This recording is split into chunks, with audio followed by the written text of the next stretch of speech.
stories high. It was the tallest structure anywhere in the Americas for almost 1,000 years. Only the invention of the elevator at the turn of the 20th century allowed buildings to grow taller. The pyramids were based on astronomical alignments, but they were more importantly a point in which the people could communicate with gods. What gods were honored at this most sacred place in the Maya cosmology? An inscription found right here says that some heavenly beings descended once to Tikal.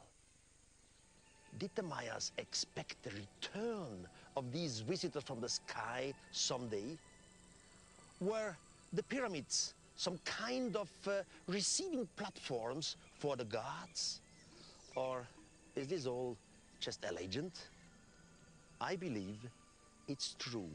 The Mayas did expect the return of their gods every 52 years. If true, what did these travelers, these gods, look like? I believe we have an answer right here in Tikal.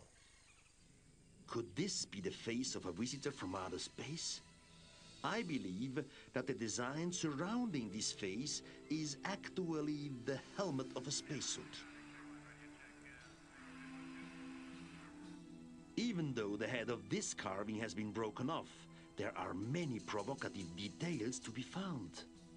You can see what I'm talking about on this drawing of the outline of the stone carving. I believe this is an air hose which ends in a box fitted with some kind of air bladder. I see more hoses leading either into or out of the large figure's booths. Could the ancient Mayans have been trying to depict a visitor from another planet wearing an atmosphere-controlling spacesuit?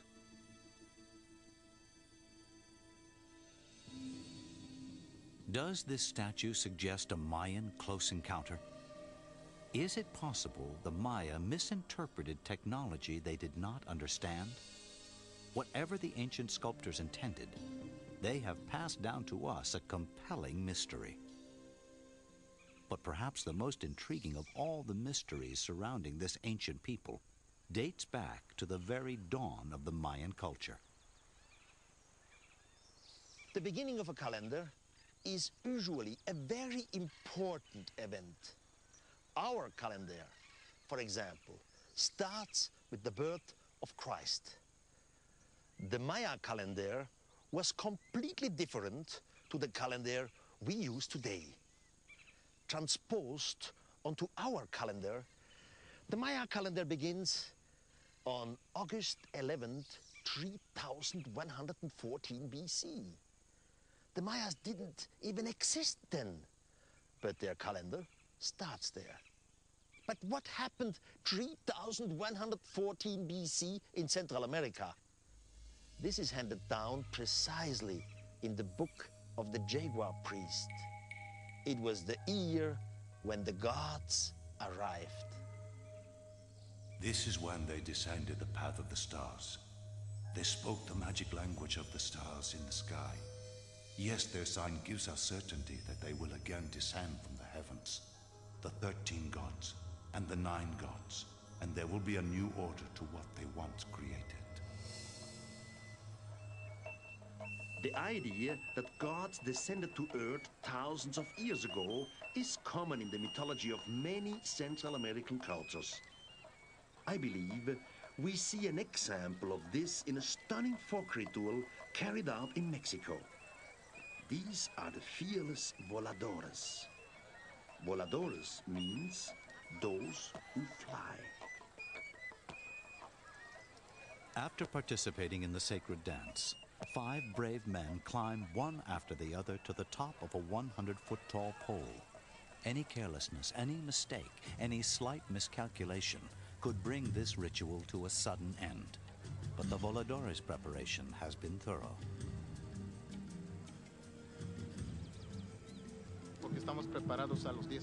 We've been preparing since we were 10, but for other people who aren't prepared, it's dangerous. Recreating a ritual begun 3,000 years ago, the men finally reach the top. Each man carefully winds a rope clockwise around the top of the pole.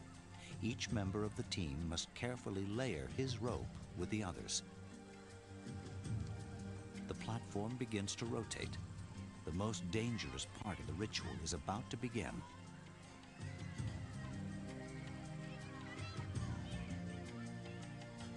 The four men lean backward off the platform, and then they're flying.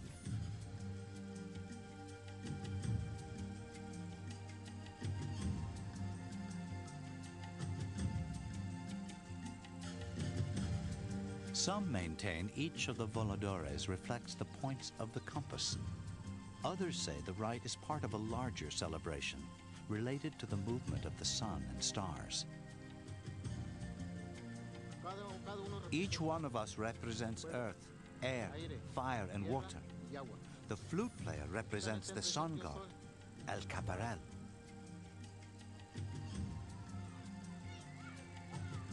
When the ritual first began, a tree would be cut down, stripped of its bark, and erected in the center of town. The ropes were made of vines or woven hemp.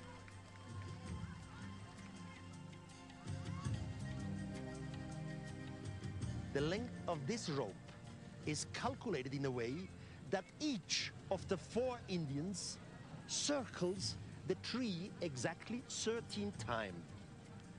4 times 13 are 52, and this is the basic figure of the Maya calendar.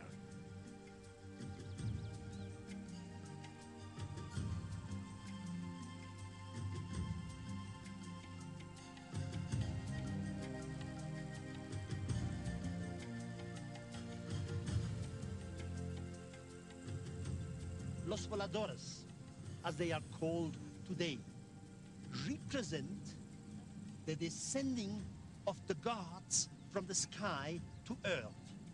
Gods which, in my eyes, were extraterrestrials and whose return were expected every 52 years. When it comes to achievements in ancient architecture, one of the most mysterious is the awe-inspiring Great Pyramid of Giza in Egypt. The mysteries surrounding the Great Pyramid are well known. The controversy over who built this massive stone structure and how remains intense, but simple mathematics brings the mystery into sharper focus. Experts estimate that the pyramid contains a total of 2.5 million stone blocks, ranging in size from 2 to 40 tons. Chronicles of the times report the construction took 20 years. But how could such a gigantic monument be built so quickly? Now let's divide 2.5 million stone blocks by 20, and we can do 125,000 blocks every year. How many days a year have they been working? Let's say 300 days a year. Okay, so we have a daily output of 416 blocks. And how many hours have they been working? There were no unions in those days. Let's say 12 hours a day. That's a long day. Finally, we have every hour 34 blocks. And if we divide it down to the minutes, in fact,